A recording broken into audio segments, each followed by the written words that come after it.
जिल्हा परिषद आणि पंचायत समितीच्या या निवडणुकीच्या माध्यमातून भारतीय जनता पार्टीच्या जिल्हा परिषद आणि पंचायत समितीच्या सर्व उमेदवारांच्या प्रचाराच्या निमित्तानं नेहमीप्रमाणे सिद्धेश्वराच्या चरणी नतमस्तक होऊन आज प्रचाराचा शुभारंभ या ठिकाणी होतोय। सकाळी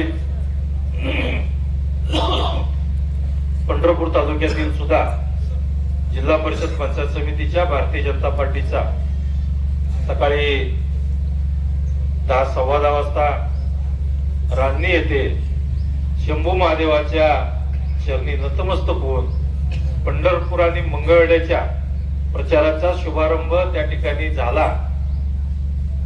आणि आज या प्रचाराच्या शुभारंभाच्या निमित्तानं त्या ठिकाणी उपस्थित व्यासपीठावरील प्रणव मालक परिचारक साहेब, आमचे माधू चौकर, भारतीय जनता पार्टीचे तालुका अध्यक्ष अंबादासजी कुलकर्णी साहेब, गुरुवर्य भगत सर, प्रकाशप्पा, सर्व वेळेअभावी मी सर्वांची दिलगिरी व्यक्त करून नाव घेण्यामध्ये थोडासा टाइम घालवत नाही। व्यासपीठावरचे सर्व आजी माजी नगरसेवक, आजी माजी जिल्हा परिषद पंचायत समिती मार्केट कमिटीचे सर्व सदस्य, उपस्थित सर्व व्यासपीठावरचे सर्व मान्यवर, त्या ठिकाणी विशेष करून आशीर्वाद देण्याकरता आलेले कुन्नूरच्या बिरोबाचे पुजारी, कुलजंतीच्या मालिंगरायाचे पुजारी, लक्ष्मी देवडीच्या लक्ष्मी आईचे पुजारी, रड्ड्याच्या लक्ष्मी आईचे पुजारी आणि या ठिकाणी उपस्थित असलेले सिद्धेश्वरच्या चरणी या ठिकाणी नारळ फोडून त्यांच्याही पुजारी आणि उपस्थित असलेले सर्व तालुक्यातील ज्येष्ठ मंडळी, माझे तरुण सहकारी, मतदार बंधू भगिनी आणि उपस्थित असलेले माझे सर्व पत्रकार बंधू, आज भारतीय जनता पार्टीच्या प्रचाराच्या निमित्तानं आज शुभारंभ होतोय। आणि शुभारंभ होत असताना आपण आपल्या पार्टीतून सर्व उमेदवार, 4 जिल्हा परिषद आणि 8 पंचायत समितीचे सर्व उमेदवार त्या ठिकाणी प्रचाराचा आज शुभारंभ होतोय। परंतु आपण जर बघितलं समोरच्या पार्टीतल्या जरा काल मी रात्री यादी बघत होतो तर 15-15, 20-20 उमेदवार, 4-4 पार्ट्या आपल्या समोर आहेत। ज्या पार्ट्या या आमदार एकीकडे तर सगळेजण एकीकडे, अशी परिस्थिती कायम व्हायची। परंतु मला एक प्रश्न कायम पडायचा, परंतु सगळी जरी एक झाली तर मी तुमच्या विश्वासावर आणि तुमच्या आशीर्वादावर मी त्यांना कधीही डगमगलो नाही। आज आपल्याला समोरच्या पार्टीतले उमेदवार जर बघितले, कुठं आहे कुठं नाही अशी परिस्थिती समोरच्या पार्टीतली सगळ्याच पार्ट्यांची झालेली आहे। आणि अजून सुद्धा मला वाटतंय ते सगळ्या एक होतील, पण ती 1 हो, 2 हो किंवा 3 हो, येणाऱ्या 5 तारखेला 4 मुंड्या चित करायचं काम तुमचं सगळ्यांचं आहे। आज आपण बघतोय आपण खोट्या नरेटिव्हला किती बळी पडायचं। आज विकासावरती मी काही जास्त बोलणार नाही, परंतु किती खोट्या नरेटिव्हला बळी पडायचं। कालच्या लोकसभेचं जर इलेक्शन घेतलं, आपण खोट्या नरेटिव्हला प्रत्येक जाती धर्मा पंथामध्ये त्या ठिकाणी भांडणं लावली आणि मताचं जोगवा, मताचं राजकारण या ठिकाणी केलं गेलं। आणि आज आपण बघतोय कालच्या लोकसभेच्या निवडणुकीमध्ये आपण किती ताकदीनं या तालुक्यांनी मतं दिली आणि या तालुक्यानं मतं दिल्यानंतर आता मला वाटतं जवळजवळ 1.5-2 वर्ष झालं, पण या 1.5-2 वर्षामध्ये या तालुक्याला दिलं काय?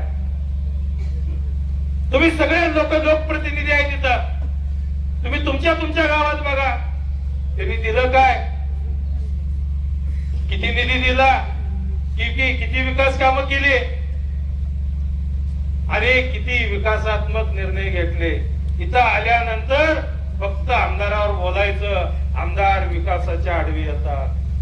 परत मध्ये नगरपालिकेला यायचा कोण तर काळे 2 बोके येतात, एवढं म्हणायचं, लोकांची दिशाभूल करायची, तुला विकास करायला आम्ही अडवतो. तुमच्या मतदारसंघात तुम्ही 3 वेळा आमदार होऊन आज तुम्ही खासदार झालाय, तुम्हाला अजून माहित नाही की कुठलं पत्र, एखाद्या सभा मंडपाचं पत्र हे तुमच्या निधीतून त्या ठिकाणी नियोजनला द्यावं, कलेक्टरला द्यावं का जिल्हा परिषदच्या सीओला द्यावं. अशी परिस्थिती आज आहे. आणि अशा परिस्थितीमध्ये खोट्या नरेटिव्हला आपण किती बळी पडलो. या तालुक्यामध्ये पाण्याचं राजकारण केलं गेलं, जी करणार आहे त्याच्यावरती टीका केली गेली. असं काय होत असतंय काय, पाणी येत असतंय काय, हे खोटं आहे, हे खोटं आहे. पण जे खोटं होतं ते आता सत्यात, जे तुम्हाला खोटं वाटत होतं ते सत्यात उतरा लागलं. पण जे खोटं बोलत होते त्याचं काय, त्या गोष्टीचा आपण विचार केला पाहिजे. पत्रकार बंधू तुम्ही लावा, सेट करून खाली बसा बरं. आता मला मागची माणसं दिसायला पाहिजे, येतो बस खाली, परत काढतो. माझी लिंक आता तुडू ही करू नको. आज आपण बघतोय या ठिकाणी तुम्ही सगळी माझी सहकार्य आहेत. मी कधी कुणाला खोटं बोललोय? मी आज तुम्हाला सगळ्यांना विचारतोय, मी कधी खोटं बोललोय? मी तुम्हाला पाणी आणतो म्हणून कधी फक्की मारली? 40 दोंडा, तेल दोंडा, गत्या गाडव कधी बोललोय? मग आज न बोलता त्या 24 गावाला मी त्या ठिकाणी पाणी देण्याचं काम त्या ठिकाणी करतोय. आदरणीय देवाभावांच्या नेतृत्वामध्ये. मी राजकारण केलं नाही. जसं दिलीप चोपल साहेब सांगत होते, एकदा पायपा पडूया, पुढच्या पंचवार्षिकला त्या ठिकाणी त्याचं नारळ फोडायचा, पुढच्या. मी असं नाही केलं. मी तुम्हाला प्रत्येक गोष्टीचा रिझल्ट दाखवतोय. मी आतापर्यंत, आज इथे येतात विरोधक, त्या ठिकाणी सभा करतात, नुसतं पोपट पंची, बोल पंची. आज या तालुक्याने आपण बघतोय, या तालुक्याने कितीतरी आमदार केले, मंत्री केले, परंतु आपल्याला आपल्या पदरात मिळालं काय? आता विरोधक उद्या येऊन स्टेजवर भाषण करणार आहेत. मला त्या ठिकाणी त्यांनाही सांगायचं आहे, तुम्ही भाषण करताय, मी आतापर्यंत भाषण विकासावरती बोललोय. आतापर्यंत विकास कामाशिवाय मी काय बोलत नव्हतो. आणि तुम्ही माझ्यावरती टीका करण्याशिवाय दुसरं काय बोलत नव्हता. टीका सोडून तुम्ही त्या ठिकाणी विकासा, तालुक्याच्या विकासावर तुम्ही या ठिकाणी स्टेजवर बोलावं. आज आपण बघतोय फक्त टीका करणे, खोटा नरेटिव्ह पसरवणे, आपल्या बुद्धीमध्ये मतभेद करणे, एवढंच या ठिकाणी आतापर्यंत विरोधकांनी केलं. आणि या ठिकाणी मताचा जोगवा मारून आपली या ठिकाणी पोळी भाजण्याचं काम केलंय. बंधूंनो, मी आता दुसरी टर्म आहे. त्या दोन्ही टर्म मध्ये मी जेवढा निधी आणला तेवढा निधी आतापर्यंत कुणी त्या ठिकाणी आपल्याला दिला हेही त्यांनी सांगावं. माझं भांजे सावकरचं कधी जमत नव्हतं. मागच्या वर्षभरात त्यांचं माझं जमा लागलं. भांजे सावकर इथंच आहेत. मी खोटं बोलणार नाही. मी जे परिस्थिती आहे ती खरं सांगणार. चुकलंय याच्या पुढे पोटात घ्या, पुढे जावा म्हणणार आहे. पाणी बाटली काढा. मला कुणाचंही वावड नाही. मला फक्त या तालुक्याचा विकास झाला पाहिजे. आणि या तालुक्याची विकासाची गंगा आजपर्यंत अडवली गेली, ती विकासाची गंगा वाहिली पाहिजे, एवढाच उद्देश मला नवतड्याचा आहे. भांजे सावकरचं माझं जमत नाही. मी भांजे सावकरला म्हणत होतो, सावकर जाऊ द्या, झालं गेलं, मागचं गेलं विसरून जायचं. माझं सावकर मराठी काय म्हणायचं,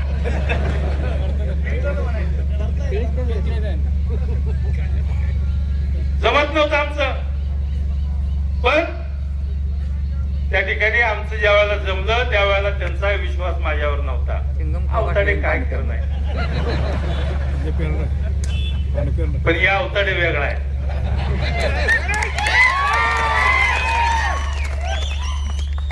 भांजे सावकार आल्या मी म्हणलं भांजे सावकार काळजी करू नका, तुम्ही बोट ठेवल तेवढा निधी देणार आहे.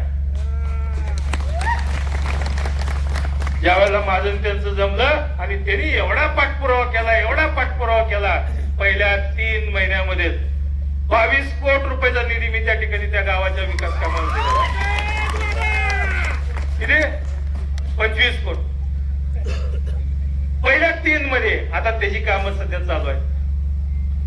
तीर्थक्षेत्र विकासाचं तर काम 8व्या दिवशी, त्यांचं नशीब बी चांगलं आणि त्यांचा पाठपुरावा बी चांगला. 8व्या दिवशी 5 कोटी रुपये गिरीश भाऊ महाजन साहेबांनी त्या ठिकाणी दिलं. म्हणजे त्यांचं तीर्थक्षेत्रामध्ये मंजूर केलं. 3-4 दिवसात मंजूर झालं. मंजूर होऊन पहिल्या 4-5 दिवसात पुढच्या 5 कोटीचा निधी सुद्धा पण आज जिथं बोट लावल तिथं तेवढा निधी मी त्या ठिकाणी देऊ शकतो.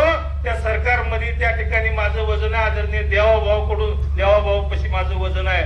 मग आपल्या या माझं वजन म्हणजे या मतदारसंघाचं वजन आहे, या तालुक्याचं वजन आहे. आतापर्यंत आमदार करायला त्यांना आमदार व्हायचं होतं, या तालुक्याला काय द्यायचं नव्हतं. परंतु या ठिकाणी तुमच्या आशीर्वादानं मला आमदार व्हायचं आहे, पण मला तुमच्या सेवेसाठी आमदार व्हायचं आहे. हे आजपर्यंत तुम्ही बघा, आज इथं भीमा नदीवरचा तामदर्डी बंधारा असेल, वडापूर बंधारा असेल, या बंधाऱ्याची सुद्धा स्थापना त्या ठिकाणी होती आहे. आणि आज ही स्थापना होऊन त्या ठिकाणी आज आपल्या पिढ्यांचा प्रश्न संपणार आहे. 24 गावच्या उपसा सिंचन 750 कोटी रुपयाची योजनेचं आता सध्या काम चालू आहे. वर्षभराच्या आत त्या माळ रानावर सगळ्या पाणी फिरेल आणि हिरवा शालू त्या माळ रानावर त्या ठिकाणी नेसल्याशिवाय आम्ही थांबणार नाही. म्हैसाळच्या माध्यमातून त्या ठिकाणी दक्षिणच्या भागातील जवळजवळ 18-19 गावांना त्या ठिकाणी पाणी येत आहे. आणि पाणी येत असताना आज त्या ठिकाणी अपूर्ण योजना होत्या, पण ते शेवटपर्यंत पाणी पोहोचण्याचा आता आपली पाणी सुद्धा वाढ करून घेण्याची भूमिका आहे. जवळजवळ त्या ठिकाणचं पाणी 50%च पाणी म्हणजे 1 TMC पाणी आपल्याला त्या ठिकाणी येत आहे. परंतु भविष्यामध्ये त्या ठिकाणी सुद्धा आता आदरणीय देवाभाऊ विखे पाटील साहेबांना सांगून त्याच्यावर बैठका घेतलेल्या आहेत. बऱ्याचशा गावांना पाणी मिळत नाही, ती डिझाईन चुकलेली आहे. त्यावेळेला डिझाईन करताना चुकली आहे. त्यावेळेच्या लोकप्रतिनिधींनी खरं म्हणजे केलं पाहिजे, बघितलं पाहिजे होतं, परंतु न बघितल्यामुळं आजची परिस्थिती आहे की म्हैसाळच्या शेवटच्या गावापर्यंत पाणी येत नाही. परंतु आता म्हैसाळ योजनेमध्ये आपण पाणीही वाढवून घेऊ आणि शेवटच्या गावापर्यंत जेवढं पाहिजे तेवढं पाणी देण्याची भूमिका आपण या पुढच्या कालावधीमध्ये ठेवूया. मान नदीच्या बाजूला बंधाऱ्याच्या गळती आहे, भीमा नदीमध्ये बंधाऱ्याची गळती आहे. ही पाणी अडवण्याचं सुद्धा काम आदरणीय देवाभाऊच्या खाली आता खाली पत्र आलेले आहेत.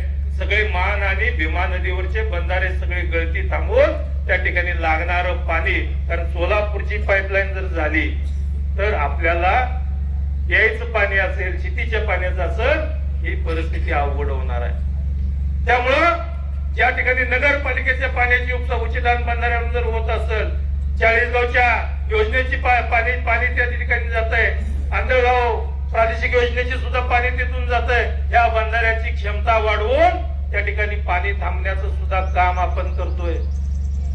आज आता विजेच्या समस्या किती आहेत आपल्याला. परवा आम्ही मिटिंग घेतली, त्यावेळेला सांगितलं गेलं दिवसा आम्ही 8 तास लाईट देऊ सिंगल पेजची. परंतु बऱ्याचशा गावांना अशी परिस्थिती आहे की आता सिंगल पेजची नाही, पण धारा काढायच्या वेळेला सुद्धा त्या ठिकाणी लाईटा जाते. त्या मला लक्ष्मी देवडी शेलेवाडी आमचा नाना असा लागलाय आता. अशी परिस्थितीचं ज्या वेळेला फोन आलं त्या ठिकाणी आपला मुख्यमंत्री आहे, लक्षात घ्या. मी सांगितलं साहेब भाऊ आम्हाला द्यावा, भाऊ मला आमच्या तालुक्याला विजेच्या समस्या अजून भेडसावत आहेत, काय पाहिजे म्हणलं 10 कोटीची डीपी पाहिजे. दिले 10 कोटीची डीपी सुद्धा आपल्याला दिलेली आहेत. आणि आता परवा त्यांना ते सांगितलं, तेव्हा भाऊ दावतला जायच्या अगोदर मी मुंबईला गेलो होतो, त्यावेळेला म्हणलं भाऊ आमच्यातली अशी परिस्थिती 8 तास तर लाईट सोडा, परंतु आम्हाला त्या ठिकाणी बऱ्याचशा गावांना जिथं कामं अर्धवट राहिलेली आहेत ती कामं चालू आहेत, पण ती कामं चालू असतो लाईट पूर्ववत करा. सकाळ संध्याकाळ आम्हाला लाईट पाहिजे, धारा काढायच्या टायमाला लाईट पाहिजे. त्या ठिकाणी लगेच चीफ इंजिनियरला आणि एसीना त्या ठिकाणी आदेश केलं गेलं आणि आदेश केल्यानंतर येणारे आता चालू झाले का त्यांना ना कसे झाले का? ज्या गावात अजून जरी चालू झाली नसेल त्यांनी सांगा, त्यांच्या लगेच तात्काळ त्या ठिकाणी त्या सुद्धा विजेच्या समस्या आपण सोडवण्याचा 100% प्रयत्न करू. आज बरेचसे त्या ठिकाणी सबस्टेशन आहेत, ते सबस्टेशन सुद्धा निर्मिती करण्याचं काम आपल्या तालुका 11 सबस्टेशन निर्मिती करतोय आपण. भविष्यातल्या 20 वर्षामध्ये कधीच प्रॉब्लेम या तालुक्याला येणार नाही अशा पद्धतीची उपाययोजना या ठिकाणी करतोय. बऱ्याचशा त्या ठिकाणी ट्रान्सफॉर्मर बसवण्याचं करतोय. कमी दाबाने येत असल्यामुळं काही ठिकाणी ट्रान्सफॉर्मर नव्हते, काय ठिकाणी 5 मेगावॅटचे असतील, 10 मेगावॅटचे असतील, हे सुद्धा ट्रान्सफॉर्मर आपण बसवण्याचं काम करतोय. आज आपण बघतोय बंधूंनो की आज विरोधकांमध्ये जय पराजय पचवण्याची ताकद संपली आहे. आपण जय बी पचवलाय, पराजय बी पचवलाय, तरी सुद्धा आपण उन्माद माजला नाही. परंतु कालच्या परिस्थितीमध्ये आपण बघतोय, कालच्या पंढरपूरच्या निवडणुकीमध्ये मालक आपण बघितलंय, आपली ही संस्कृती नाही. अहो बारकी शिंबडी पोरं जर दंड आम्हाला थापटा लागली, आम्ही काय मेलेले आईचं दूध पितोय? ज्या भाषेत तुम्ही बोलणार त्याच भाषेत या पुढच्या कालावधीत उत्तर दिलं जाईल. आज जर बारकी पोरं जर आपल्यावर दंड तापटत असतील, बारक्या पोरावर जर मालकावरती टीका होत असतील, आपल्यालाही थोडस काय वाटलं पाहिजे. आपण त्यांच्या नरेटिव्हला फसतोय, आपण त्यांच्या बोलचापाला फसतोय. आज मी सांगितलं मालकाला, कालच्या आजच्या राजनीच्या भाषणात सुद्धा सांगितलं, नगरपालिकेच्या वेळेला म्हणायचं तुमचं काय नाही दादा, मी तुमचाच आहे आणि तुम्ही मला मदत करा. आणि माझ्या विधानसभेच्या वेळेला मालकाच्या घरी हेलपाटे मारायचे, मालक तुम्ही कुठं उभारलाय, तुमचं काय नाही, तुमच्या माणसाला जरा सांगा तुम्ही आमचंच आहे. अरे बाजरा, म्हणजे आम्ही राजकारण खेळायचं का वाट्या खेळत बसायचं? मी तुलाच एकट्याला राजकारण कळतोय. आज या सगळ्या गोष्टी आपण लक्षात घ्या. आपण खोट्या नरेटिव्हला घाबरू नका, खोट्या नरेटिव्हला बळी पडू नका.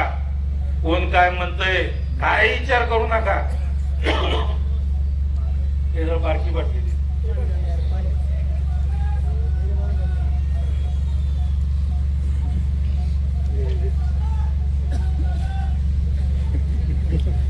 खोट्या नरेटिव्हला बळी पडू नका. काय कोण सांगतंय आपल्या आपल्यात दुबळी पाडणं आणि त्यांच्या राजकारणाची पोळी भाजणं, एवढंच काम आतापर्यंत केलं गेलंय. आणि इथं यायचं, विकासावर न बोलता फक्त टीका टिप्पणीवर करायचं आणि त्या ठिकाणी मताचा जोगवा मागायचा. मला आज एक सांगा, मी 2 टर्म आमदार आहे, माझ्या मागेही आमदार होते, त्याच्या अगोदर मंत्री होते. तुम्ही तुमच्या गावात तुम्ही विचार करा, अगोदर इथे किती खासदार होते, किती खासदार झाले, तुमच्या गावातल्या विकास कामांना निधी किती आला. आता काही माणसं अशी बी आहेत, 1 रुपया सुद्धा आलेला नाही. आमचा चंदू कदम आहे मुडवीत, तुम्हाला तर सगळ्याला सॅल्यूटच आहे भाद्रानो. एका वर्षात 50 लाख तुमचा आलाय पहिल्यांदा. मुडवीला पहिल्यांदा 50 लाख आलाय चंदूच म्हणा. आतापर्यंत काय नाही, काय सुद्धा नाही. मत तर देऊ देत होती का नव्हती, पण मताचा अधिकार सुद्धा चंदू आज तुमच्या सगळ्यांच्या सहकार्यामुळे त्या ठिकाणी आलाय. म्हणजे माझ्या काळात बऱ्याच ठिकाणी क्रांती झाली आहे, क्रांती होणार आहे. आपल्यातल्या आपण विकास कामावरती जोर देतोय आणि या पुढच्या कालावधीत विकास कामावरच द्यायचा आहे. परंतु तालुक्यात सुद्धा काही महानगर आहेत बरं का, ती परत काय करणार तुम्हाला सांगतो. आपण तुम्ही त्यांच्याकडे जाणार. आता आमदार साहेबांचं भाषण जोरात झालंय, लगा असं करून चालत नाही, लगा आता पाणी यायला लागलंय, पाणी येतंय. ती म्हणते बर येतंय, मग अरे असं करून चालतोय, घराकडे यायचा रस्ता सुद्धा लगा आतापर्यंत केला नाही, तू किती वर्ष करतोय, बर केला, मग अरे तुझ्या घरात नळाचं पाणी आलं, आमदार साहेबांनी द्यायला लावलं, आम्ही आमदारांच्या मागे लागलो, बर दिलं, मग का तुला विहीर नव्हती, विहीर सुद्धा द्यायला लावली, या सरकारने विहीर दिली, मग का रेशन देतोय तू, गॅसच्या सबसिडी घेतोय, मग या असल्या अवलादीकडे जाऊ नका ते नाक नाही म्हणलं तर हो काय म्हणणार, ते लय विचार करत बसायचं नाही त्याचा. तुम्ही फक्त तुमच्या विकास कामावर आणि या ठिकाणी आज तुमची एकजुटी राहिली पाहिजे. आपली पार्टी भारतीय जनता पार्टी या ठिकाणी देशाचे पंतप्रधान आदरणीय नरेंद्र मोदी जी असतील, त्या राज्याचे मुख्यमंत्री आदरणीय देवाभाऊ असतील, त्यांच्या नेतृत्वाखाली या जिल्ह्याचे पालकमंत्री जयभाऊ गोरे साहेब असतील, आज यांच्या नेतृत्वाखाली आज आपण बघतोय दिल्ली पासून ते आपल्या गल्लीपर्यंत सगळे सत्ता असतील, सगळे विकास काम असतील, या सगळ्या गोष्टीचा विकास काम या ठिकाणी आपण करतोय. आज एवढ्या गोष्टीचं आपण काम करत असताना असल्या गोष्टीला आपण थोडीशी बगल दिली पाहिजे. आपण खोट्या नरेटिव्हला बळी पडलो, जसं लोकसभेला आपण बळी पडलो तशा पद्धतीनं येणाऱ्या निवडणुकीमध्ये बळी पडून चालणार नाही. आपल्याला जशा तसं उत्तर या पुढच्या कालावधीत दिलं पाहिजे. अन्यथा या तालुक्यावर त्या ठिकाणी पहिलं तेल दोंडा 40 दोंडा, मला एक सांगा, पहिली योजना तेल दोंडा 40 दोंडा झाली, पक्की मारली, त्या ठिकाणी टोकन दाखवलं, राज्यपालाचे फोटो दाखवले, पण समाधान अवतडेने त्या ठिकाणी काय दाखवलं तुम्हाला? कामच दाखवलं. पण आपण या सगळ्या गोष्टी आपण लोकांसाठी करायच्या आहेत. एखादा रस्ता बांधणारा, एखादा विजेचं काम केलं तर आपण आपल्यासाठी नाही, सगळ्या जनतेसाठी करणार आहोत. परंतु या येणाऱ्या सभेमध्ये तुम्ही त्यांची भाषणं जरी बघितली तर ती भाषणं आपल्यावर टीका करण्याशिवाय दुसरी यांच्याकडे भाषणं नाहीत. ही असा, ही काळा, ही गोरा, याला अशा आलेत मिशा, त्याला तशा आलेत. अरे तू विकासाबाबतीत बोल. विकासाबाबतीत न बोलता आज आपण बघतोय अतिवृष्टीच्या काळात सुद्धा बरीचशी मंडळं बसत नव्हती, बरोबर आहे का नाही? बारापूर, अरे मी म्हणल्यावरच म्हणताय बरोबर. अजून एक मंडळ राहिली की आपलं, अजून एक मंडळ बसत नव्हतं. पैसे आले का लगेच सर ते अहो अतिवृष्टीला इतिहास झाला, इतिहास किती आहे? 84 कोटी रुपये आपण या ठिकाणी शेतकऱ्यांच्या खात्यात त्या ठिकाणी मिळालेले आहेत. ही आपल्या देवाभाऊची करामत आहे. बरीचशी मंडळ बसत नव्हती, परंतु त्या ठिकाणी आपण सांगून मी त्यांना कसं काय घोडा लावायचं ते आपण लावला. कुणाला? त्या खालच्या मोजमाप करणाऱ्याला. परंतु त्या ठिकाणी आदरणीय देवाभाऊच्या ठिकाणी आपण सांगितलं देवाभाऊनी चौकशी केली, त्याची सत्यता आहे म्हटल्यानंतर 84 कोटी रुपये या ठिकाणी या तालुक्याला दिलेले आहेत. लाडक्या बहीण योजना आहे, लाडक्या बहीण योजनेला सुद्धा त्या ठिकाणी आज आपण बघतोय, म्हणजे सक्का भाऊ जरी असला तरी सक्का भाऊ फक्त रक्षाबंधनाला पैसे देतोय ताई, बरोबर आहे. परंतु देवाभाऊ हा आपला लाडका भाऊ आहे. प्रत्येक महिन्याला 1,500 रुपये प्रत्येक भगिनीच्या हातात या ठिकाणी अकाउंट मध्ये देण्याचं काम होत आहे. आज या तालुक्याला जवळजवळ 10,84,00,000 रुपये या तालुक्याच्या भगिनींच्या खात्यामध्ये येतात. जवळजवळ किती? 53-74,000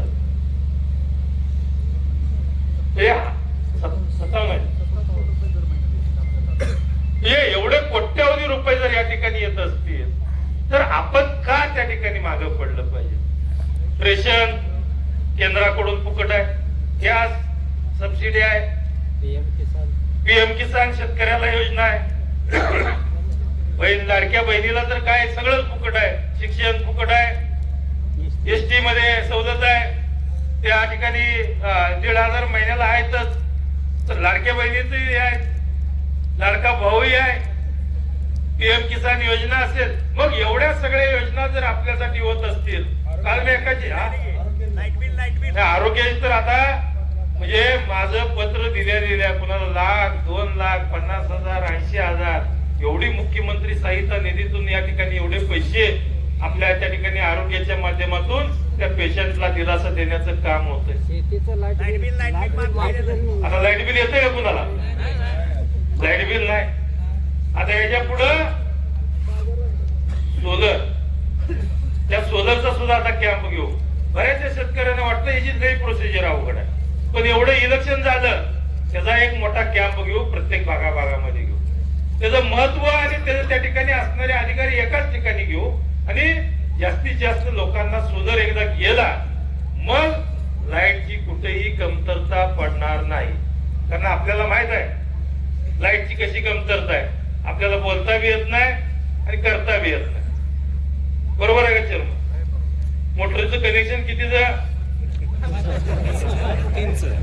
एका टीपीवर आकडं किती? आकडा पकडला हे जावा आमदारला फोन म्हणते लगे येते, अहो आमदार कुठं आहेत तुम्ही? आमच्याकडे बघत नाही काय नाही. म्हणून काय झालं बाबा? मी सांगायच्या अगोदर आमदारचा कार्यक्रम, आमची वायर बियर घेऊन गेले ना आमच्यावर केस करायला. तर ही परिस्थिती सोलर ज्या वेळेला होईल तर या परिस्थिती सुद्धा त्या ठिकाणी कमी होतील. म्हणून आपल्याला या सगळ्या योजना राबवायच्या आहे, लोकांच्या पर्यंत कामं करायचे आहे. आज यांच्या टीका टिप्पणीकडे काय नाही बघत बसू नका. त्या ठिकाणी मी 4 जिल्हा परिषद गट आणि 8 पंचायत समिती हे सक्षम उमेदवार आहेत, तुमची सेवा करणारे उमेदवार आहेत. आणि त्या ठिकाणी त्यांच्या पाठीमाग मी आहे आणि प्रशांत मालक बी आहे आणि आमच्या माग भारतीय जनता पार्टी आदरणीय देवाभाऊ आहे. त्यामुळं घाबरायचं कुठलंही कारण नाही. जेवढं विकास कामाला तुम्ही पळताला त्याच्यापेक्षा एक पाऊल पुढे जाऊन आम्ही त्या ठिकाणी काम करू एवढंच आपल्याला या निमित्तानं सांगतो. आणि आज खरं म्हणजे आमचे ज्या उमेदवारांनी म्हणजे आता उमेदवार सगळे झाले, ज्या उमेदवारांनी माघार घेतली त्यांच्यासाठी आपण टाळ्या वाजवून त्यांचंही त्या ठिकाणी स्वागत करावं, त्यांचंही अभिनंदन आपण करावं.